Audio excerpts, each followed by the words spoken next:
혹시 원인 모를 증상들에 계속 시달리고 계신가요? 최근에 나온 한 과학 논문이 말이죠. 우리가 매일같이 스크린을 보는 습관이랑 이런 증상들 사이에 아주 놀라운 연결고리가 있을 수 있다고 하더라고요. 오늘 이 숨겨진 연결고리를 한번 자세히 파헤쳐 보겠습니다. 혹시 이런 기분 자주 느끼시나요? 현대인이라면 누구나 한 번쯤은 겪어봤을 법한 그런 느낌들이죠. 그런데 어쩌면 이 모든 게 다 하나의 원인에서 시작된 걸지도 모릅니다. 불안감, 머리가 멍한 브레인 포그, 어지럼증, 또 만성피로까지. 지금 보시는 이 증상들 언뜻 보면 다 제각각인 것 같잖아요. 그런데 사실은 우리가 생각하는 것보다 훨씬 더 깊게 아주 긴밀하게 연결되어 있을 수 있습니다. 자, 여기서 오늘 분석의 핵심 질문을 던져봅니다. 만약에 이 모든 문제의 주된 원인이 바로 우리 눈앞에 너무나 뻔하게 숨어 있었다면 어떨까요? 자, 그럼 이제 이 미스터리의 주인공을 만나볼 시간입니다. 바로 미주신경에 대해서 이야기해 볼게요. 이름부터가 좀 독특하죠? 라틴어로 방랑자라는 뜻인데요. 그 이름처럼 미주신경은 뇌에서부터 시작해서 목을 지나서요. 가슴이랑 복부에 있는 주요 장기들까지 정말 온 몸을 떠돌아다니는 거대한 신경 네트워크라고 할 수 있습니다. 우리 몸 안에서 무슨 일이 일어나는지 뇌에 알려주는 아주 핵심적인 통신망인 셈이죠. 자, 여기서 정말 흥미로운 게 뭐냐면요. 이 미주신경 섬유의 80%가 몸의 정보를 뇌로 보내는 감각신경이라는 거예요. 그러니까 뇌에서 몸으로 명령을 내리는 것보다 몸속에서 나는 소리를 듣는 역할을 훨씬 더 많이 한다는 거죠. 뇌는 이 미주신경을 통해서 심장이 얼마나 빨리 뛰는지, 소화는 잘 되고 있는지, 몸에 염증은 없는지 이런 모든 걸 실시간으로 파악하고 있는 겁니다. 그래서 바로 이 지점이 중요합니다. 이 어마어마하게 중요한 미주신경이 목을 통과할 때 하필이면 경추, 그러니까 우리 목뼈의 바로 앞을 지나간다는 사실이에요. 위치가 이렇다 보니까 목의 구조에 조금이라도 문제가 생기면 미주신경이 직접적인 타격을 받을 수밖에 없는 거죠. 아주 취약한 위치에 있는 거예요. 자, 그럼 이제 단서를 한번 따라가 볼까요? 우리가 매일 사용하는 이 기술들이 어떻게 우리 몸의 구조를 바꾸고 그게 결국 신경계에까지 영향을 미치게 되는지 한번 살펴보겠습니다. 하루 평균 약 7시간. 이게 우리가 스크린을 보면서 고개를 숙이고 있는 시간이라고 합니다.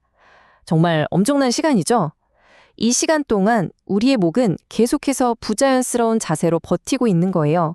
바로 이 자세, 우리가 흔히 거북목이다, 일자목이다 이렇게 부르는 자세인데요.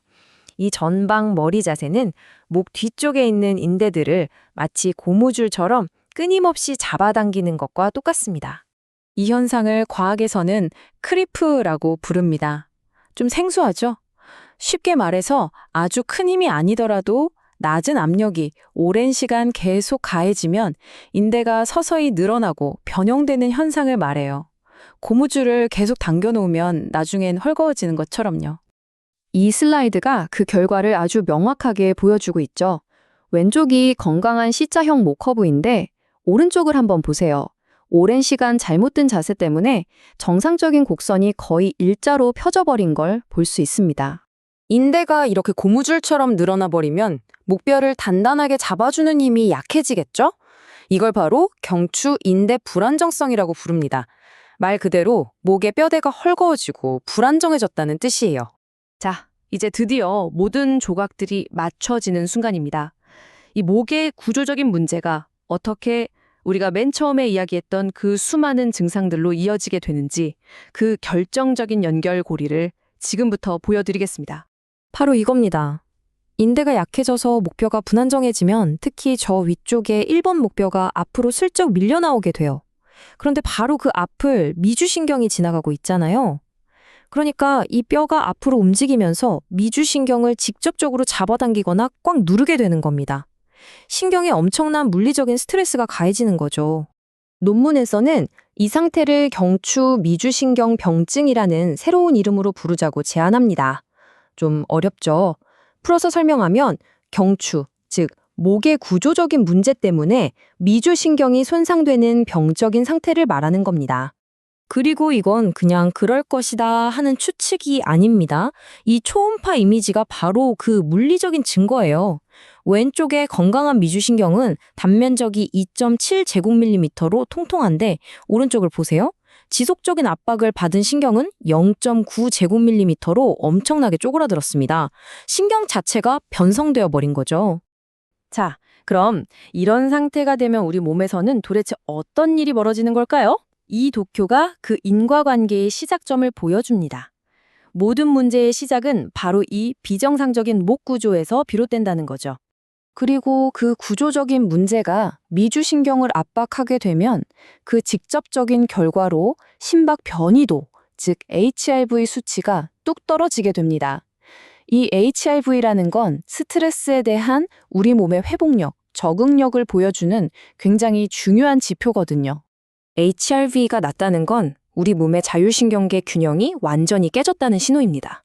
우리 몸의 브레이크 역할을 하는 부교감신경의 힘은 약해지고 반대로 엑셀러레이터 역할을 하는 싸우거나 도망가라는 식의 흥분 상태를 만드는 교감신경이 폭주하는 거죠.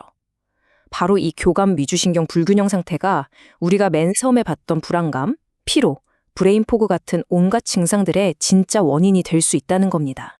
그렇다면 이 심각한 문제를 어떻게 해결할 수 있을까요?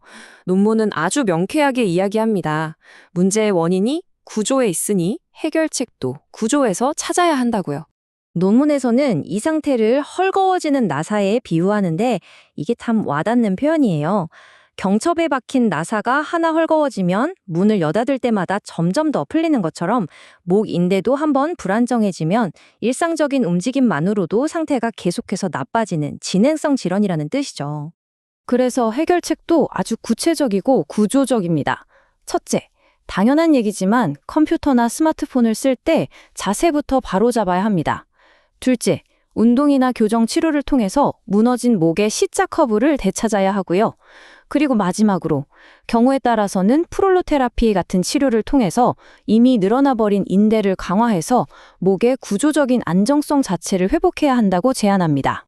오늘 분석을 마치면서 이 질문을 여러분 스스로에게 한번 던져보셨으면 합니다. 당신이 매일같이 들여다보는 그 작은 스크린이 혹시 당신도 모르는 사이에 당신 몸의 신경계 자체를 서서히 바꾸고 있는 건 아닐까요?